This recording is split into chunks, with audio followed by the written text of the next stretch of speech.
Hey everybody, I'm back. God over money, the new movement. Let's go. Hey, what's up everyone? It's Drew with No Debt But Love, where we strive to live out Romans 13:8, which is to allow no debt to remain outstanding, but the continuing debt to love one another. You may hear my kids in the background. It's a sound of joy for me. I'm a 6th grade teacher now, so I hear it all the time with prepubescent kids running around the classroom thinking they're grown. But hey, it's a blessing. I just wanted to drop a video just to provide some encouragement at this time. One of the pastors I listen to, he says to give to others what you need. And right now I need encouragement and I want to encourage y'all. So I paid off my student loans on April 7th, 2020 this year, right in the middle of a pandemic. And it's been wild. I also had a move. I moved to a new city, got a new job. And guess what? The world, the earth continues to still spin. Here's your water, Ethan. Here's your water. Here's your water. Come get your water. The world will continue to... Open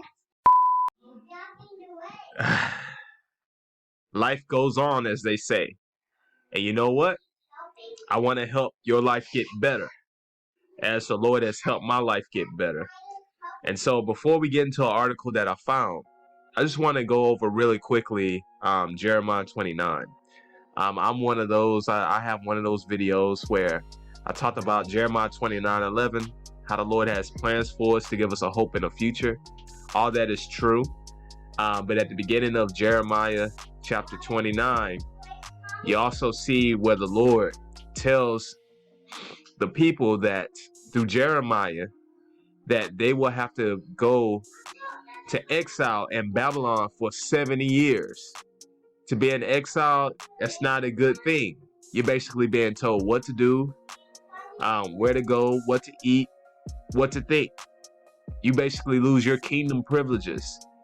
And basically the children of Israel, they lost their kingdom privileges due to their disobedience. However, in that chapter, the Lord provided hope. He said to submit yourselves under King Nebuchadnezzar in Babylon.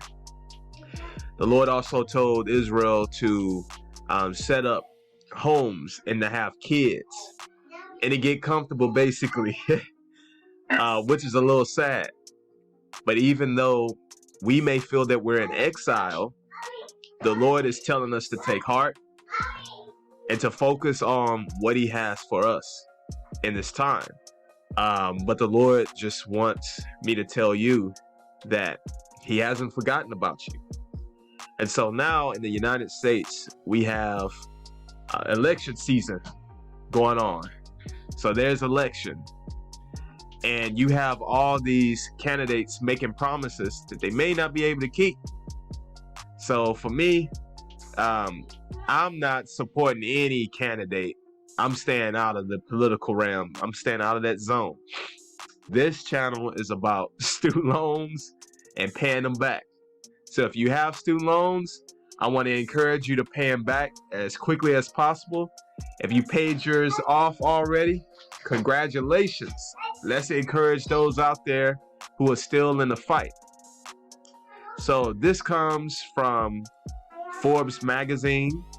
And so the former Vice President Joe Biden, he wants to offer people who are making less than $125,000 and went to a public university to get some of their student loans knocked off. So about $10,000, right? Which is strange because at the beginning of his campaign, he wasn't a fan of it. So here's the thing, we want to be careful with that because this student loan forgiveness or the student loan reduction in our balance, there's always a catch. And as we see already, there is a catch. You have to have attended a public school. So what about those students who went to a private school like myself? I graduated with $85,000. All right, this stuff isn't free, y'all. Read between the lines. Biden also, he wants to provide young people with a $15,000 credit towards a down payment on their first house. Now, strange because you have people with this FIRE movement. A lot of the young people, they're not necessarily buying homes. They could be living in trailers. They're living with family members, and they're investing, and they're still able to retire early and build wealth through the stock market or through businesses. So having a house is not always, it's not for everybody. Having a house is nice, but it's not the rule of thumb to build wealth. You have so many ways to build wealth now in 2020. You can start an online business. You can do side hustles. Again, you can invest in the stock market. You can trade options. There are so many ways of building wealth. Home ownership is not the only way for those who have student loan debt. We got to get creative, y'all. We cannot continue to allow people to think for us. We're smart. All right, let's do it. Let's go further. So yes, student loan debt has grown from $830 billion in 2010 to at least $1.6 trillion this last year, and it continues to grow. The article further states that at least 70% of college graduates leave with student loan debt. And college students were graduating with an average of $30,000 in student loans in 2013. But only 3 years later, the figure jumped to $37,000. You know what? For those of you who only graduated with $37,000 in student loans, count yourself blessed. Because I finished with over $85,000. And you know what? I didn't need a politician to knock out some of that debt for me. It took some sacrifice. And yes, it took me almost 9 years to pay it off. But at the end of the day, even in the midst of a pandemic, I don't have to worry about when those student loan payments have to start back up again, because I paid it off in the midst of a pandemic. So that's the thing. And the wonderful thing about this unique time that we're in, the past 11 years, we were in a bull run market. It's like anybody can be blindfolded and throw a dart at a board, and you are almost guaranteed to make a profit. And now it looks like we're in a bear market.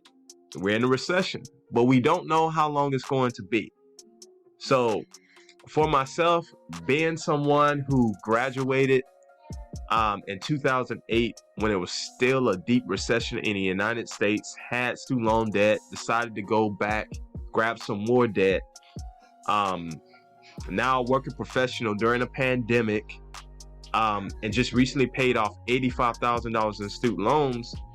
You know, it is possible. I want to let you know it is possible with sacrifice. A lot of people are thinking, oh, you got to have tips, you got to have tricks. No, paying off debt is ugly. It's messy. It took a lot of just straight up not going out to eat. It took a lot of straight up not going on vacations. It took a lot of sacrificing buying things. I wouldn't get new clothes. I wouldn't go on vacations because I knew I wanted to pay off my student loans as quickly as possible. 9 years was the fastest for me, because every day interest accumulates, right? And I didn't want those things in my life when my daughter started pre-K. So I thank the Lord that my student loans are gone, and my daughter doesn't have to continue to hear me talk about student loan debt. So here's the thing, y'all. Y'all stay strong. Focus on what you can do that's best for yourself and your family. Because you have to be more concerned about your household than what's going on in the White House. All right? And so, until next time, everyone, stay strong, fight on, and have no debt but love. Peace and blessings.